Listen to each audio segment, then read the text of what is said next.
ചോരയാ കഴുകി എൻ മാനസം നീ സൂര്യനായി തഴുകി എൻ ജീവിതം എൻ ഹൃദയാകാശം നിറയെ നിൻ കൃപകൾ കിരണമായി ഈ കുളിരൂറുന്ന കാറ്റിൽ നിൻ സ്വരവും കേട്ടു നാഥ നിൻ മാറിൽ ചാഞ്ഞുറങ്ങാൻ സ്തുതിഗീതം പാടി വാഴ്ത്താൻ നീ ചോരയാ കഴുകി എൻ മാനസം നീ സൂര്യനായി തഴുകി എൻ ജീവിതം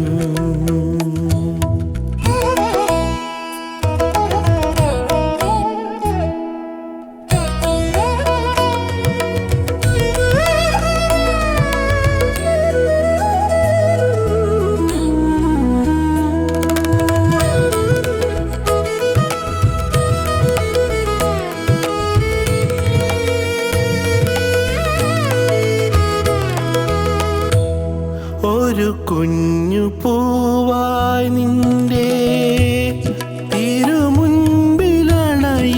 നേരം കരളിൻ്റെ ഉള്ളിൽ പോലും തെളിയുന്നൊരാശാനാളം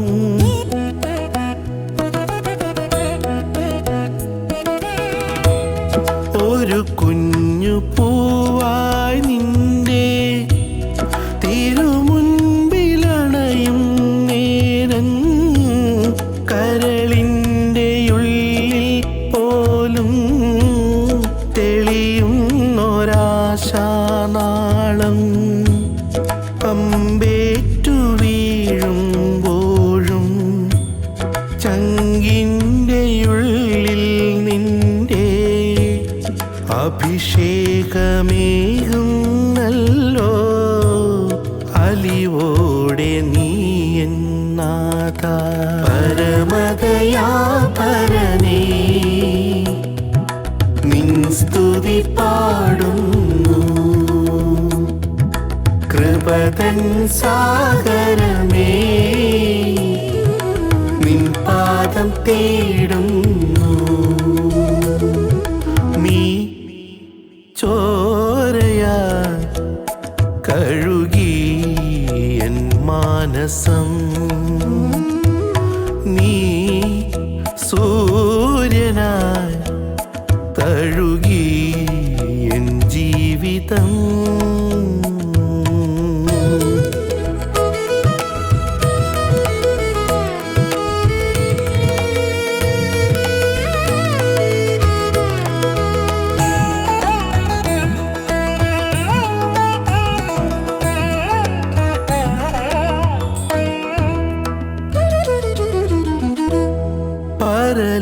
പരലോകഭാഗ്യം പകരും ജീവന്റെ നാഥൻ നീയേ ബലഹീന മനസ്സിൽ സദയം നിറയുന്ന കൃപയും നീയേ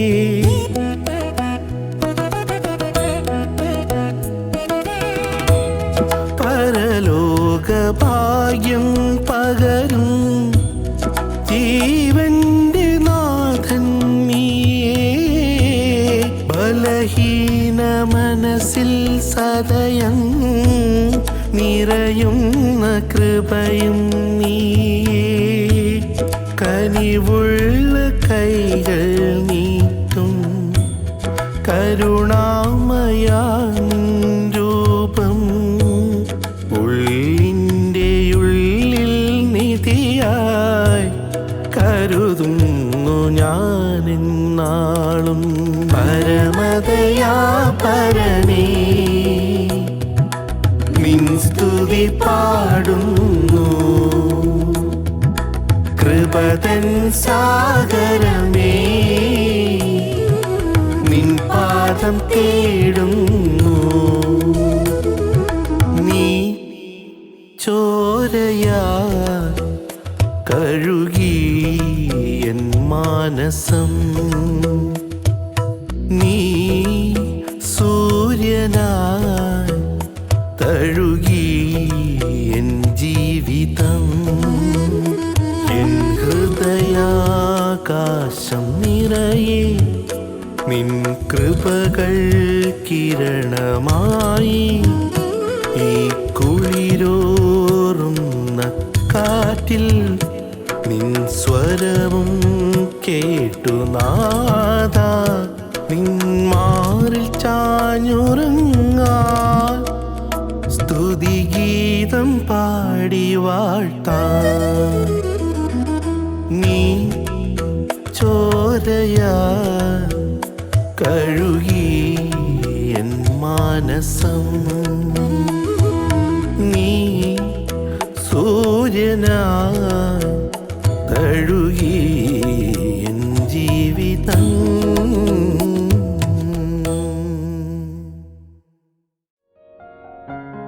ഞങ്ങളും ക്രൂശിക്കപ്പെട്ട ക്രിസ്തുവിനെ പ്രസംഗിക്കുന്നു. ദൈവത്തിന് സ്തോത്രം. അപ്പോസ്തലപ്രവൃത്തികളുടെ പുസ്തകം 1-ാം അധ്യായം 4-ാം വാക്യം വായിക്കാം. അങ്ങനെ അവൻ അവരുമായി കൂടിയിരിക്കുമ്പോൾ അവരോട്, നിങ്ങൾ യെരുശലേമിൽ നിന്ന് വാങ്ങിപ്പോകാതെ എന്നോട് കേട്ട പിതാവിൻ്റെ വാഗ്ദത്തത്തിനായി കാത്തിരിക്കണം. ദൈവത്തിന് സ്തോത്രം. പിതാവ് തന്ന ഒരു വാഗ്ദത്തമുണ്ട്. ആ വാഗ്ദത്തം പരിശുദ്ധാത്മാവിനെ തരാമെന്നുള്ള വാഗ്ദത്തമാണ്. പരിശുദ്ധാത്മാവിനെ തരും. ദൈവം തരുന്ന വാഗ്ദത്തങ്ങളെക്കുറിച്ചാണ് നാം ചിന്തിച്ചുകൊണ്ടിരിക്കുന്നത്. 1, നിത്യജീവൻ നമുക്ക് ലഭിക്കും. 2, സ്വാതന്ത്ര്യം നമുക്ക് ലഭിക്കും. 3, നമുക്ക് പരിശുദ്ധാത്മാവിനെ തരും. പരിശുദ്ധാത്മാവിനെ വേണം. പരിശുദ്ധാത്മാവിനെ പ്രാപിക്കാൻ എന്തെല്ലാം ചെയ്യേണ്ടതെന്നുള്ളത് ഞാൻ ചിന്തിച്ചു. ചില കാര്യങ്ങൾ ചിന്തിച്ചു. യോഹന്നാന്റെ സുവിശേഷം 7-ാം അധ്യായം 37-ാം വാക്യത്തിൽ, ദാഹിക്കുന്നവരെല്ലാം എൻ്റെ അടുക്കൽ നിന്ന് കുടിക്കട്ടെ, എന്നിൽ വിശ്വസിക്കുന്നതിൻ്റെ ഉള്ളിൽ നിന്ന് തിരുവെഴുത്ത് പറയുന്നത് പോലെ ജീവജലത്തിൻ്റെ നദികൾ ഒഴുകുമെന്ന് വിളിച്ചു പറഞ്ഞു. വിശ്വസിക്കണം, ദാഹിക്കണം. ദാഹിക്കുന്നതിനെല്ലാം എൻ്റെ അടുക്കൽ നിന്ന് കുടിക്കട്ടെ. പരിശുദ്ധാത്മാവിനെ കിട്ടും. പരിശുദ്ധാത്മാവിനുള്ളതായ ദാഹം ഉണ്ടെങ്കിൽ ദാഹിക്കുക. പരിശുദ്ധാത്മാവിനെ കിട്ടും. വിശ്വസിച്ചാൽ, വചനം വിശ്വസിച്ചാൽ പരിശുദ്ധാത്മാവിനെ കിട്ടും.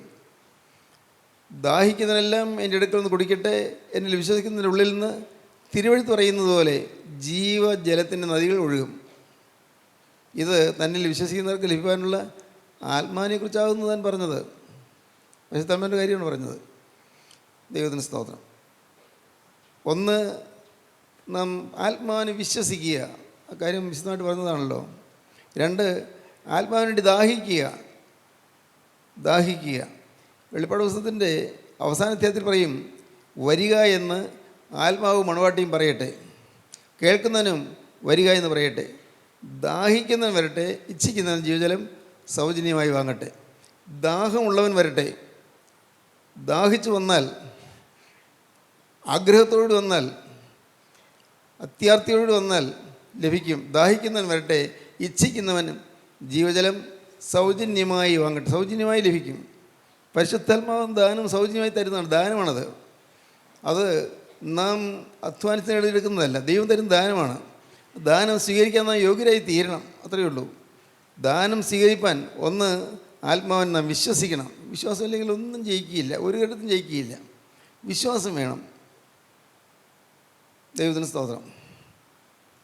വിശ്വാസം എന്ന് പറയുമ്പോൾ യാക്കോബ് പറയും, പിശാചുക്കൾക്കും വിശ്വാസമുണ്ട്. യാക്കോബ് പുസ്തകം 2-ാമത്തെ അധ്യായം എടുത്തെടുക്കൂ. പിശാചുക്കൾക്കും വിശ്വാസമുണ്ട്. ദൈവം ഉണ്ടെന്ന് വിശ്വാസമുണ്ട്. ദൈവം സർവ്വശക്തനാണെന്ന് വിശ്വാസമുണ്ട്. അവർ ദൈവത്തെ പേടിക്കുന്നുമുണ്ട്. എന്നാൽ ഒരുത്തൻ നിനക്ക് വിശ്വാസമുണ്ട്, എനിക്ക് പ്രവൃത്തികളുണ്ട് എന്ന് പറയുമായിരിക്കും. നിന്റെ വിശ്വാസം പ്രവൃത്തികൾ കൂടാതെ കാണിച്ചു തരിക. ഞാനും എൻ്റെ വിശ്വാസം പ്രവൃത്തികളാൽ കാണിച്ചു തരാം. ദൈവം ഏകനെന്ന് നീ വിശ്വസിക്കുന്നുവോ? കൊള്ളാം. പിശാചുക്കളും അങ്ങനെ വിശ്വസിക്കുകയും വിറയ്ക്കുകയും ചെയ്യുന്നു. ഏകനെന്ന് നീ വിശ്വസിക്കുന്നുവോ? കൊള്ളാം. പിശാചുകൾ അങ്ങനെ തന്നെ വിശ്വസിക്കുന്നു. പിശാചുക്കളും അങ്ങനെ വിശ്വസിക്കുകയും വിറയ്ക്കുകയും ചെയ്യുന്നു. ദൈവത്തെ കാര്യം ഓർക്കുമ്പോൾ പേടിച്ച് വിറയ്ക്കുകയും ചെയ്യുന്നു. വ്യർത്ഥ മനുഷ്യ, പ്രവൃത്തിയില്ലാത്ത വിശ്വാസം നിഷ്ഫലമെന്ന് ഗ്രഹിപ്പാൻ നിനക്ക് മനസ്സുണ്ടോ? പിശാചുക്കൾക്കും വിശ്വാസമുണ്ട്. ദൈവം സർവശക്തനാണെന്നറിയാം. ദൈവം സർവ്വ അധികാരിയാണെന്നറിയാം. ദൈവം സർവ്വജഗ നിയന്താവാണെന്നറിയാം. വിശ്വാസികൾ ദൈവത്തെ പേടിച്ച് വിറയ്ക്കുന്നുണ്ട്. അപ്പോൾ വിശ്വാസം എന്ന് പറയുന്നത് അതിൻ്റെ ഒരു പ്രാകൃത രൂപത്തിൽ നമ്മിലെല്ലാവർക്കും ഉണ്ട്. പക്ഷേ സാക്ഷാത്തായ വിശ്വാസം എന്താണ്? ശരിയായ വിശ്വാസം എന്താണ്? ക്രിസ്തുവിലുള്ള വിശ്വാസം എന്ന് പറഞ്ഞാൽ എന്തെന്ന് മനസ്സിലാക്കേണ്ടത് ലളിതമായി നമ്മൾ മനസ്സിലാക്കൂ. വളരെ ലളിതം. യേശു ക്രിസ്തു നിത്യനായ ദൈവത്തെ വെളിപ്പെടുത്തുവാൻ ഈ ഭൂമിയിലേക്ക് ഇറങ്ങി വന്നു. ദൈവം ആരാണെന്ന് മനുഷ്യർക്ക് അറിഞ്ഞുകൂടായിരുന്നു. ആരാണ് ഈ ദൈവം? അദൃശ്യനായ ദൈവം, അരൂപിയായ ദൈവം, ഒരിടത്ത് ഒതുങ്ങാത്തനായ ദൈവം, നിത്യ തേജോമയനായ ദൈവം, മഹത്വപൂർണനായ ദൈവം. ഈ ദൈവം ആര്? ആർക്കും അറിഞ്ഞുകൂടാ, മനുഷ്യർക്ക് അറിഞ്ഞുകൂടാ. എന്നാൽ സാക്ഷാൽ ദൈവത്തിൻ്റെ സ്വഭാവം എന്തായെന്ന് കാണിക്കാൻ, ദൈവം ആരാണെന്ന് കാണിക്കാനും ദൈവം തന്നെ ഭൂമിയിലേക്ക് ഇറങ്ങി വന്നു. അതാണ് കർത്താവായ യേശു ക്രിസ്തു. ശ്രദ്ധിക്കണേ, ദൈവം തന്നെ ഭൂമിയിലേക്ക് ഇറങ്ങി വന്നത് ദൈവം തന്നെ വെളിപ്പെടുത്തുകയാണ് ചെയ്തത്. ദൈവം ആരാണ്? പഴയ വായിക്കുമ്പോഴൊക്കെ നമുക്കറിയാം ദൈവം ക്രൂരനാണെന്ന് തോന്നും, ദൈവം കഠിനാണെന്ന് തോന്നും, ഒരു പാവം കണ്ടാൽ ഉടനെ ശിക്ഷിക്കുന്നു, ദൈവം കോപിക്കുന്നു. അപ്പോൾ പഴയ നിയമം വായിക്കുമ്പോഴെല്ലാം നമുക്ക് ദൈവത്തെക്കുറിച്ചൊരു വികലമായ ചിത്രമാണ് നമ്മുടെ മനസ്സിലുള്ളത്, തെറ്റായ ചിത്രം. എന്നാൽ സാക്ഷാൽ ദൈവം ആരാണ് എന്ന് യേശു ക്രിസ്തുവിൽ കൂടെ നിത്യനായ ദൈവം വെളിപ്പെടുത്തി. ദൈവം തന്നെ ഭൂമിയിലേക്ക് ഒരു മനുഷ്യനെ പോലെ ഇറങ്ങി വന്നു. നമ്മൾ സാധാരണക്കാരായ മനുഷ്യനെ പോലെ ഈ ഭൂമിയിലേക്ക് ഇറങ്ങി വന്നു, തന്നെ വെളിപ്പെടുത്തി. ഞാൻ ആരാണ്? ദൈവം സ്നേഹമാണെന്ന് വെളിപ്പെടുത്തി. ദൈവം പാപത്തെ നോക്കി കോപിക്കുന്നവനാണെങ്കിലും പാവിയെ നോക്കി സ്നേഹിക്കുന്നവനാണെന്ന് മനസ്സിലായി. മനസ്സിലാക്കണേ, ദൈവം പാവത്തെ നോക്കി കോപിക്കും, പക്ഷേ പാവിയെ നോക്കി സ്നേഹിക്കും. ഇതാണ് ദൈവം. അത് കാണിച്ചു തന്നു. എവിടെ വേദനയുണ്ടോ അവിടെ വേദനയെ ആറ്റി അകറ്റും ഈ ദൈവം. അത് കാണിച്ചു തന്നു. എവിടെ ദുരിതവും ദുഃഖവും ഉണ്ടോ അവിടെ ഓടി അണയും ദൈവം. അത് കാണിച്ചു തന്നു. കർത്താവായ യേശു ക്രിസ്തു ഈ ഭൂമിയിൽ 33.5 കൊല്ലം സഞ്ചരിച്ചതിൽ 3.5 കൊല്ലമേ പരിശുശ്രൂഷ ചെയ്തുള്ളൂ. ആ പരിശുശ്രൂഷ നാളുകളിൽ എവിടെയെല്ലാം യാതനയുണ്ടോ, ദുരിതമുണ്ടോ, വേദനയുണ്ടോ, രോഗമുണ്ടോ, അവലാതിയുണ്ടോ അവിടെയെല്ലാം ഓടിച്ചെന്നു. വിശന്ന് വലയുന്നവർക്ക് ആഹാരം കൊടുത്തു, ഭാരപ്പെട്ടിരിക്കുന്നവർക്ക് ആശ്വാസം കൊടുത്തു, അധ്വാനിക്കുന്നതിനും ഭാരം ചുമക്കുന്നതിനുള്ള ആളുകൾക്ക് അധ്വാനം മാറ്റി സമാധാനം കൊടുത്തു, സമാധാനത്തിൻ്റെ ഭാവി ജീവിതത്തിൻ്റെ ശോഭനത നൽകി കൊടുത്തു. ദൈവത്തിൻ്റെ സ്തോത്രം. എല്ലാം നിത്യനായ ദൈവം തന്നെ വെളിപ്പെടുത്തി. അതാണ് കർത്താവായ യേശു ക്രിസ്തു. ദൈവം തന്നെ. പക്ഷേ മനുഷ്യർക്ക് കാണണ്ടേ, മനുഷ്യർക്ക് മനസ്സിലാക്കണ്ടേ, അതിനുവേണ്ടി ദൈവം തന്നെ വെളിപ്പെടുത്തി. ദൈവത്തിൻ്റെ സ്തോത്രം. കർത്താവായ യേശു ക്രിസ്തു ക്രൂശിക്കപ്പെട്ടു. മനുഷ്യത്തിൻ്റെ പാപം മുഴുവൻ വഹിച്ചു, ക്രൂശിക്കപ്പെട്ടു.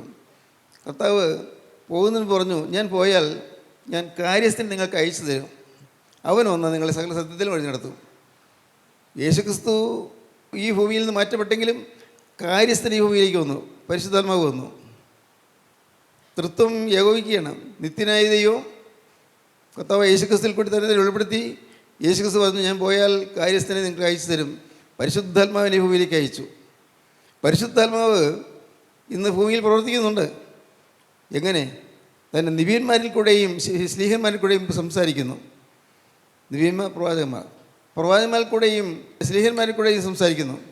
അങ്ങനെ നിത്യനായ ദൈവം ക്രിസ്തുവിൽ കൂട്ടി തന്നെ വെളിപ്പെടുത്തി. മനുഷ്യർക്ക് അടുക്കാവുന്നതാണ് ദൈവം എന്ന് കാണിച്ചു തന്നു. ആർക്കും അടുത്ത് എല്ലാവുന്നതിനാണ് ദൈവം എന്ന് മനസ്സിലാക്കി തന്നു. ദൈവം തേജോരൂപിയാണ്, അടുക്കാൻ വയ്യാത്ത വെളിച്ചത്തിൽ വസിക്കുന്നതിനാണ്. മാലാഖമാർ വിറകിലൂടെ ആരാധിക്കുന്നതിനാണ്. ദൈവത്തിന് രൂപമില്ല, ആകൃതിയില്ല, ഒരു പരിമിതിയില്ല. അനന്തമോഹനമായ ഈ പ്രകൃതിയുടെ പ്രപഞ്ചത്തിൻ്റെ സർവാണ്ട കടാഹത്തിൽ എല്ലായിടത്തും നിൽക്കുന്ന, എല്ലായിടത്തും വിളങ്ങുന്ന നിത്യനായ ദൈവം മനുഷ്യനെ എത്തിപ്പെടാൻ സാധ്യമല്ല, ആർക്കും കാണാൻ സാധ്യമല്ല. മോശ പോലും കാണണമെന്ന് ആഗ്രഹിച്ചിട്ട് കാണാൻ പറ്റിയില്ല. ദൈവത്തിൻ്റെ ആഘോഷമേ കേട്ടുള്ളൂ, ശബ്ദമേ കേട്ടുള്ളൂ. ശബ്ദഘോഷമാണ് കേട്ടത്. മോശ ആഗ്രഹിച്ചു എനിക്കിത് കാണണമെന്ന്, സമ്മതിച്ചില്ല. കണ്ടാൽ നീ എന്നെ ഭൂമിയിൽ ജീവിച്ചിരിക്കില്ല. അതാ പറഞ്ഞത്. നീ എന്നെ കണ്ടാൽ പിന്നെ നീ ഭൂമിയിൽ ജീവിച്ചിരിക്കില്ല, നീ കരിഞ്ഞു പോകും, കത്തിപ്പോകും. അത് നിത്യ തേജസ്സാണ്. മോശ പോലും ആഗ്രഹിച്ചിട്ടും കിട്ടാത്തതായ ആ ദൈവ തേജസ് അത് ഭൂമിയിലേക്ക് ഇറങ്ങി വന്നു കർത്താവായ യേശുക്രിസ്തു.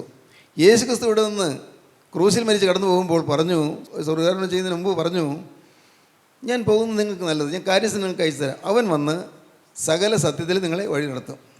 പരിശുദ്ധാത്മാവ് ഇന്ന് വഴി നടത്തിക്കൊണ്ടിരിക്കുന്നു. ഫോളോ. നിങ്ങൾക്ക് മനസ്സിലായോ? കാര്യങ്ങൾ ഗ്രഹിക്കാൻ പറ്റുന്നുണ്ടോ? പരിശുദ്ധാത്മാവ് ഇന്ന് നമ്മെ നയിച്ചുകൊണ്ട് പോകുന്നു. ഈ പരിശുദ്ധാത്മാവ് എങ്ങനെ നയിക്കുന്നു?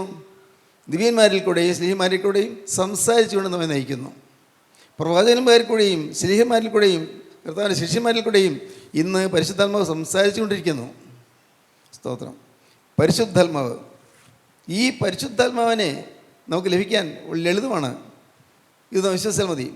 യേശു ക്രിസ്തു ഭൂമിയിലേക്ക് ഇറങ്ങി വന്ന നിത്യനായ ദൈവം, ഒരു പരിധിക്കുള്ളിൽ, കാലത്തിൻ്റെ പരിമിതിക്കുള്ളിൽ ഒതുങ്ങിയ നിത്യനായ ദൈവം, BC-യുടെയും AD-യുടെയും മധ്യത്തിൽ ഒതുങ്ങി നിന്നനായ നിത്യനായ ദൈവം, ആകാശത്തിനും ഭൂമിക്ക് മധ്യത്തിൽ തിളങ്ങി നിന്ന കർത്താവായ യേശു ക്രിസ്തു നിത്യനായ ദൈവം, ദൈവത്തിന് സ്തോത്രം. പാപികളുടെ ഇടയിൽ പ്രവർത്തിച്ച നിത്യനായ ദൈവം, എവിടെ അവശതയുണ്ടോ ഓടിയെത്തിയ നിത്യനായ ദൈവം, ആ കർത്താവായ യേശു ക്രിസ്തു ക്രൂശിക്കപ്പെട്ടു, ശാരീരികമായി ഈ ഭൂമിയിൽ നിന്ന് കടന്നുപോയി. എന്നാൽ പറഞ്ഞു, ഞാൻ ആത്മാവിനെ നിങ്ങൾക്ക് തരാമെന്ന് പറഞ്ഞു, പരിശുദ്ധാത്മാവിനെ തരാമെന്ന് പറഞ്ഞു. ആത്മാവ് ഇന്ന് വ്യാപരിച്ചുകൊണ്ടിരിക്കുന്നു, ഇന്നുവരെ കർത്താവിൻ്റെ രണ്ടാമത്തെ വരവ് വരെ. ഈ ആത്മാവ് വ്യാപരിക്കുന്നതുകൊണ്ടാണ് അന്തിക്രിസ്തു വെളിപ്പെടാത്തത്. ആൻറ്റി ക്രൈസ്റ്റ് എന്ന് പറയുന്നത് എതിർ ക്രിസ്തു വരാതെ പരിശുദ്ധാത്മാവ് തടുത്തുകൊണ്ടിരിക്കുകയാണ്. എന്തിനു തടുത്തുകൊണ്ടിരിക്കുന്നു?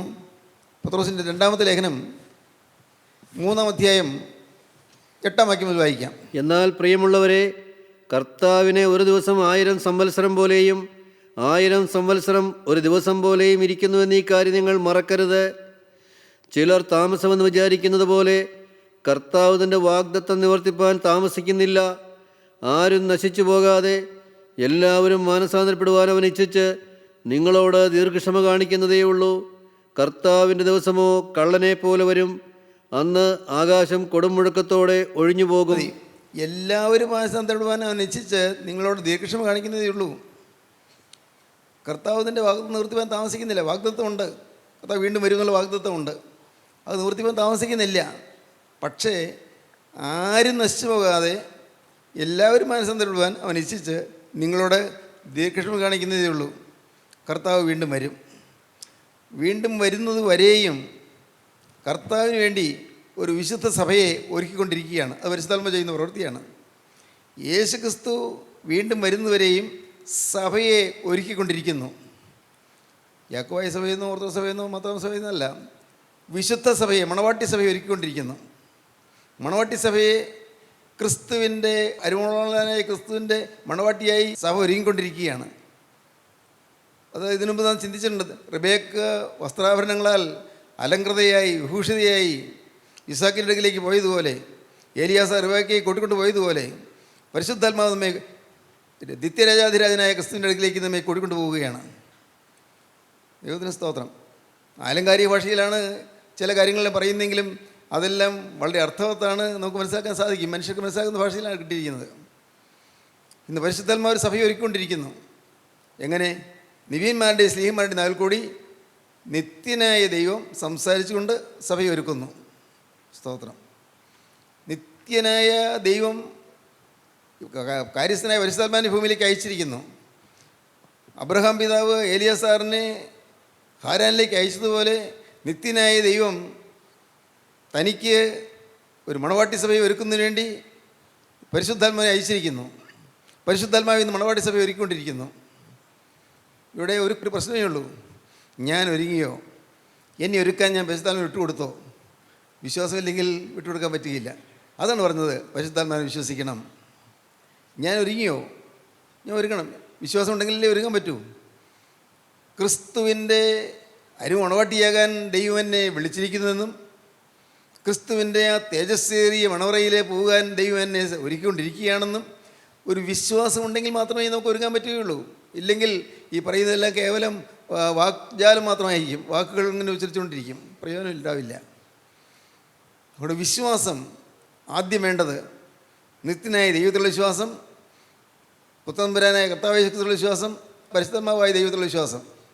ഈ വിശ്വാസം വെറുതെ വിശ്വസിക്കുന്നു പറഞ്ഞാൽ പറ്റില്ലോ. വിശ്വസിക്കുന്നുവെങ്കിൽ അനുസരിക്കും. സ്തോത്രം. അതാണ്, അനുസരിക്കുന്നവർക്ക് പരിശുദ്ധാത്മാവ് ലഭിക്കും. അനുസരിക്കും. അവിടെ ചോദ്യമില്ല, അവിടെ സംശയമില്ല. സമ്പൂർണ്ണമായി അനുസരിക്കുകയാണ്. സമ്പൂർണ്ണമായിട്ട് യാതൊരു സംശയ ലാഞ്ചനയും ഇല്ലാതെ, അല്പം പോലും സംശയത്തിന് ലേശമില്ലാതെ പൂർണ്ണമായി അങ്ങ് അനുസരിക്കുന്നു. ദൈവത്തിന് സ്തോത്രം. കനാന്യ സ്ത്രീ, സൊറഫോയിക്ക ജാതിയിലുള്ള ആ സ്ത്രീ മകൾക്ക് ഭൂതോദരം കഠിനമായിരിക്കുന്നു പറഞ്ഞുകൊണ്ട് കർത്താവിൻ്റെ അടുക്കൽ വന്ന് നിങ്ങൾക്ക് ഓർമ്മയുണ്ടല്ലോ. കർത്താവ് ആദ്യം ഗൗനിച്ചില്ല. എന്തുകൂടെ ആയിരിക്കാം? അവളെ വിശ്വാസം തെളിയിക്കേണ്ടിയിരിക്കുന്നു. വിശ്വാസം തെളിയണം, എങ്കിലേ അവിടെ പ്രവർത്തിക്കാൻ പറ്റൂ. കർത്താവേ, എൻ്റെ മകൾക്ക് ഭൂതോദരം കഠിനമായിരിക്കുന്നു പറഞ്ഞ് പാവം കഴിഞ്ഞുകൊണ്ട് വരുന്നു. ഭൂതോദരം കഠിനമായിരിക്കുന്നു. കർത്താവ് അവിടെ നേരെ നോക്കിയ പോലും ഇല്ല. അത് നടന്നു പോകുന്നു. ശിഷ്യന്മാർക്ക് തോന്നി, ഇതെന്തോ കർത്താവ് എന്താ ഇങ്ങനെ ഒരു അവഗണന അവളോട്, ഈ ശല്യം ഇങ്ങനെ പറഞ്ഞുകൊണ്ട് നടക്കുന്നല്ലോ, അവൾ പറഞ്ഞു വിട്ടാൽ മതിയായിരുന്നു. കർത്താവ് കർത്താവ് ഇവൾ എത്ര നേരമായി ഇങ്ങനെ പറയാൻ വരുന്നു, അവളെ പറഞ്ഞു വിട്. കർത്താവ് പറഞ്ഞു, ദൈവത്തിന് സ്തോത്രം, ഇസ്രായേൽ ഗൃഹത്തിലെ കാണാതെ പോയ ആടുകളിലേക്കാണ് ഉന്നയിച്ചിരിക്കുന്നത്. എന്നുവെച്ചാൽ യഹൂദന്മാരുടെ ഇടയിലേക്കാണ് ഞാൻ വന്നിരിക്കുന്നത്, ഞാൻ പുറജാതികൾക്ക് വേണ്ടിയല്ല വന്നിരിക്കുന്നതെന്ന് കേട്ടാൽ പിന്നെ അവിടെ നിൽക്കണമെന്ന് തോന്നുന്നില്ല, പ്രതീക്ഷയില്ലല്ലോ. പക്ഷെ അവൾ മുന്നോട്ട് വന്നു. കർത്താവേ, കരുണ തോന്നണമേ, എൻ്റെ മകൾക്ക് ഭൂതോദരം കഠിനമായിരിക്കുന്നു. നിരാശാകരമായി തോന്നാവുന്ന വാക്കുകൾ കേട്ടെങ്കിൽ അവൾ നിരാശപ്പെട്ടില്ല. അവൾ ആവശ്യക്കാരിയാണ്. അവൾ മുന്നോട്ട് വന്നു. കർത്താവേ, കരുണ തോന്നണമേ, എൻ്റെ മകൾക്ക് ഭൂതോദരം കഠിനമായിരിക്കുന്നു. കർത്താവ് പറഞ്ഞു, മക്കൾക്കുള്ള അപ്പം എടുത്ത് നായ്ക്കുട്ടികൾക്ക് ഇട്ടുകൊടുക്കുന്ന വിഹിതമല്ല. അവളൊരു നായായിട്ടും അവളുടെ മോളെ ഒരു നായ്ക്കുട്ടിയായിട്ടും കർത്താവ് കാണിച്ചു എന്ന് പറഞ്ഞാൽ എത്രയും ലജ്ജാകരമായ കാര്യമല്ലേ. പ്രതീക്ഷയ്ക്ക് വകയില്ല, മാറിയേക്കാം, ഇല്ല മാറിയില്ല. അവളിപ്പോൾ മുന്നോട്ട് വരികയാണ്. അപ്പോൾ ഒന്നുകൂടി ആവശ്യബോധം വരികയാണ്. കർത്താവേ, ഒന്ന് പറഞ്ഞോട്ടെ, നായ്ക്കുട്ടികളും മേശയ്ക്ക് കീഴിൽ നിന്ന് ഉള്ള അപ്പനുറുക്കുകൾ തിന്ന് മക്കൾ തിന്നതിൻ്റെ ഉച്ഛിഷ്ടം തിന്ന് ജീവിക്കുന്നവരാണല്ലോ നായ്ക്കുട്ടികളും. എനിക്ക് ഭക്ഷണം വേണ്ട, മക്കളുടെ അപ്പത്തിൻ്റെ അംശം എച്ചിൽ താഴെ വീഴുന്നത് തന്നാൽ മതി. നായ്ക്കുട്ടികളും മേശയ്ക്ക് കീഴിൽ നിന്ന് അപ്പനുറുക്കൾ തിന്ന് ജീവിക്കുന്നുണ്ടല്ലോ. കർത്താവ് അവിടെ നേരെ നോക്കി, സ്ത്രീയെ, നിൻ്റെ വിശ്വാസം വലിയത്, നിൻ്റെ വിശ്വാസം വലിയത്, നിൻ്റെ ആഗ്രഹം പോലും ഭവിക്കട്ടെ. ദൈവത്തിന് സ്തോത്രം. വിശ്വാസം ദൈവം അത് തെളിയിക്കുകയാണ്, അവളുടെ വിശ്വാസം തെളിയിക്കുകയാണ്. കൂടെ നമുക്ക് ശിഷ്യന്മാർക്കും മനസ്സിലാകണം, ജനങ്ങൾക്ക് മനസ്സിലാകണം, അവൾക്ക് മനസ്സിലാകണം. വിശ്വാസം, നിൻ്റെ വിശ്വാസം വലിയത്. വിശ്വാസം, ക്രിസ്തുവിലുള്ള വിശ്വാസം ഇല്ലെങ്കിൽ നമുക്ക് ഒരിടത്തും ഒരു രക്ഷയും കിട്ടുകയില്ല. അതുകൊണ്ട് ഒന്നാമത്തെ കാര്യം വിശ്വസിക്കുക എന്നുള്ളതാണ്. വിശ്വസിക്കുക, ദാഹിക്കുക, വിശ്വസിക്കുക, അനുസരിക്കുക. 3 കാര്യങ്ങൾ. ആത്മാവിന് വേണ്ടി ദാഹിക്കുക, ആത്മാവിനെ വിശ്വസിക്കുക, ആത്മാവിനെ അനുസരിക്കുക. പോരാ, അതുകൊണ്ട് കഴിയില്ല. 4ാമത്തെ കാര്യമാണ്, അതും ചിന്തിച്ചതാണ്, ഓർമ്മയുണ്ടോ? ദോഷികളായി നിങ്ങൾ, ലൂക്കോസ് 14 ദോഷികളായി നിങ്ങൾ നിങ്ങളുടെ മക്കൾക്ക് നല്ല ദാനങ്ങളെ കൊടുക്കാൻ അറിയുന്നുവെങ്കിൽ സ്വർഗസ്ഥനായ പിതാവ് തന്നോട് യാചിക്കുന്നവർക്ക് പരിശുദ്ധാത്മാവിനെ എത്രയും കൊടുക്കും. ലൂക്കോസ് 14 ലാസ്റ്റ് പോർഷൻ. അങ്ങനെ ദോഷികളായ നിങ്ങൾ നിങ്ങളുടെ മക്കൾക്ക് നല്ല ദാനങ്ങളെ കൊടുപ്പാൻ അറിയുന്നുവെങ്കിൽ സ്വർഗസ്ഥനായ നിങ്ങൾ പിതാവ് തന്നോട് യാചിക്കുന്നവർക്ക് പരിശുദ്ധാത്മാവിനെ എത്ര അധികം കൊടുക്കും. സ്തോത്രം. പരിശുദ്ധാത്മാവിനെ അളവില്ലാതെ കൊടുക്കുക പറയുന്നത്. യാചിക്കുന്നവർക്ക് ലഭിക്കും. പരിശുദ്ധാത്മാവിനെ യാചിക്കുന്നവർക്ക് പരിശുദ്ധാത്മാവിനെ എത്രയധികം കൊടുക്കും. യാചിക്കുന്നവർക്ക് പരിശുദ്ധാത്മാവിനെ കിട്ടും. യാചിക്കണം, ആവശ്യക്കാരനായി യാചിക്കണം, അത്യാവശ്യക്കാരനായി യാചിക്കണം. തന്നേ പറ്റൂ എന്ന് യാചിച്ചുകൊണ്ടേ നിൽക്കണം. തരില്ല എന്ന് പറയുമ്പോൾ പോലും ഒരു മടുപ്പും കൂടാതെ യാചിച്ചുകൊണ്ടിരിക്കണം. ദൈവത്തിന് സ്തോത്രം. എരിഹോവിൻ്റെ ജനത്തിരക്കുള്ള തെരുവീതിയിൽ ആളുകൾ ഇങ്ങനെ ധാരാളം പേര് പോകുന്ന തെരുവീതിയിൽ കർത്താവും ശിഷ്യന്മാരും കുറേ ഏറെ ആളുകളോട് നടന്നു വരികയാണ്. കുറച്ചും കാണോ, വലിയൊരു കൂട്ടം. ആ റോഡ് നിറഞ്ഞാണ് പോകുന്നത്. അന്നത്തെ എറിഹോ എന്ന് പറയുന്ന അന്നത്തെ ഏറ്റവും പോപ്പുലേഷൻ, ജനത്തിരക്കുള്ള സ്ഥലമാണ്, ഏറ്റവും ജനസാന്ദ്രതയുള്ള സ്ഥലമാണ്. അപ്പോഴുണ്ട് ഈ കോലാഹലം. ആളുകൾ നടന്നു പോകുന്ന ആളുകൾ, ചിലർ ഉച്ചത്തിൽ സംസാരിക്കുന്നു, ശബ്ദിക്കുന്നു. ഇതൊക്കെ കേട്ടുകൊണ്ട് കുരുടൻ വഴിയേരിയിരിക്കുന്നു, ഭർത്തിമായി വഴിയേരിയിരിക്കുകയാണ്. ഒരു കുരുടൻ ഇരിക്കുന്നു. കഥ നിങ്ങൾക്കറിയാമല്ലോ. ആ കുരുടൻ, അവന് ഒന്നും കാണാൻ വയ്യ, ശബ്ദം കേൾക്കാം. ഇതെന്തായി കേൾക്കുന്നത്? എന്താ ഇതെന്തെന്ന് ഇതെന്തായി കേൾക്കുന്നത്? ആരോ പറഞ്ഞു, അതേ നസറായനായ യേശു കടന്നു പോകുന്നു. യേശുവും യേശുവിൻ്റെ ശിഷ്യന്മാരും കുറേയേറെ ആളുകൾ കടന്നു പോകുന്നു. അതായി ശബ്ദകോലാഹലം. അവൻ അവിടെ നിന്ന്, യേശുവേ ദാവീദുപുത്രായനോട് കരുണ തോന്നണമേ. ആൾ പറഞ്ഞു, നീ മിണ്ടാതിരിക്കുക. യേശു കടന്നു പോകുന്നു. യേശു എവിടെയോ ഗൗരവമായിട്ട് പോകുന്ന സമയമാണ്. നീ വെറുതെ ഒച്ച വെച്ചിട്ട് എന്താ കാര്യം? അവനതൊന്നും കേട്ടില്ല. ആളുകൾ തടഞ്ഞിട്ട് അവൻ നിർത്തിയില്ല. യേശുവേ ദാവീദുപുത്രായനോട് കരുണ തോന്നണമേ. അവൻ യാചിച്ചു, പിന്നെയും യാചിച്ചു. യേശു അവിടെ നിന്നു. ആ വലിയ ബഹുജന തിരക്കിൻ്റെ ഇടയിൽ, പുരുഷാരത്തിൻ്റെ ആരവാരത്തിൻ്റെ ഇടയിൽ യേശു ക്രിസ്തുവിൻ്റെ ശബ്ദം തിരിച്ചറിഞ്ഞു. ഒരു ആവശ്യക്കാരൻ്റെ ശബ്ദം യേശു തിരിച്ചറിഞ്ഞു. ഒരു വിശ്വാസിയുടെ ശബ്ദം യേശു തിരിച്ചറിഞ്ഞു. യേശു അവൻ വിളിപ്പീൻ പറഞ്ഞു. അവർ യേശുവിൻ്റെ അടുക്കിലേക്ക് അവനെ കൂട്ടിക്കൊണ്ടുവന്നു. പാവം കണ്ണ് കാഴ്ചയില്ലാത്ത യേശു മുമ്പിൽ നിന്ന് വെറുതെ ഇങ്ങനെ തലപൊക്കി നിൽക്കുക. കാഴ്ചയില്ലല്ലോ പാവം. ഞാൻ നിനക്ക് എന്താ ചെയ്തു തരേണ്ടത്? കർത്താവേ, എനിക്ക് കാഴ്ച പ്രാപിക്കണം. അവൻ്റെ ഏറ്റവും വലിയ ആവശ്യം അവന് കാഴ്ച പ്രാപിക്കണം. ഈ കാഴ്ച പ്രാപിക്കണം. സ്തോത്രം. നിൻ്റെ ആഗ്രഹം ഭവിക്കട്ടെ. സ്തോത്രം. എന്തൊരു അത്ഭുതം! പെട്ടെന്ന് എൻ്റെ കണ്ണ് തുറന്നു. ഭർത്തിമായി, കുരുടനായി ഭർത്തിമായി കണ്ണുകാഴ്ചകളായി തീർന്നു. പെട്ടെന്ന് നിമിഷങ്ങൾക്കുള്ളിൽ ആണ് ഇതെല്ലാം സംഭവിക്കുന്നത്. ഇതെല്ലാം പറയുമ്പോൾ എൻ്റെ മനസ്സിൽ കൂടി പോകുന്ന പോലെ ഈ ആശയമുണ്ട്. വചനം കേട്ടുകൊണ്ടിരിക്കുമ്പോഴാണ് സംഭവിക്കുന്നത്. നിങ്ങൾ കേട്ടുകൊണ്ടിരിക്കുമ്പോഴാണ് നിങ്ങളുടെ കണ്ണ് തുറക്കുന്നത്. നിങ്ങൾ വചനം കേൾക്കാൻ വരുമ്പോഴാണ് നിങ്ങളുടെ കണ്ണ് തുറക്കുന്നത്. വചനം കേട്ടുകൊണ്ടിരിക്കുമ്പോൾ നിങ്ങളുടെ കണ്ണ് തുറക്കും. ആത്മക്കണ്ണ് തുറക്കും. അകത്തെ കണ്ണ് തുറക്കും. കർത്താവേ, എനിക്ക് കാഴ്ച പ്രാപിക്കണം. ഈ കുരുടന് അവൻ ആവശ്യക്കാരനാണെന്ന് അവനറിയാം. കണ്ണ് കാഴ്ച കിട്ടിയേ പറ്റൂ, ഇല്ലെങ്കിൽ ഒരു പ്രയോജനമില്ല. പരിപക്ഷക്കാരനായിട്ട് ഇരിക്കാവുന്നേ ഉള്ളൂ.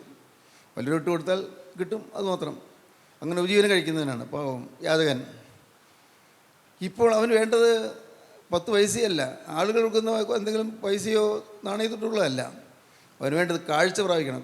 കാഴ്ച പ്രാപിക്കണം. ആ കാര്യം, അവൻ്റെ ആവശ്യം യേശുവിനോട് അവൻ ബോധിപ്പിച്ചു. അവൻ്റെ ആഗ്രഹം പോലെ സാധിച്ചു. യാചിക്കണം. 1 വിശ്വസിക്കണം, 2 ദാഹിക്കണം, 3 യാചിക്കണം, 4 അനുസരിക്കണം. സ്തോത്രം. ദൈവത്തിന് വലിയ നാമമഹത്വപ്പെടട്ടെ. 4 കാര്യങ്ങൾ പറഞ്ഞു. ആത്മാവിനെ കിട്ടാനുള്ള കാര്യങ്ങളാണ് പറഞ്ഞത്. 4 കാര്യങ്ങൾ. 1 വിശ്വസിക്കണം, 2 അനുസരിക്കണം, 3 ദാഹിക്കണം, 4 യാചിക്കണം. സ്തോത്രം. ദൈവം നിങ്ങളെ അനുഗ്രഹിക്കട്ടെ. നമുക്ക് പ്രാർത്ഥിക്കാം.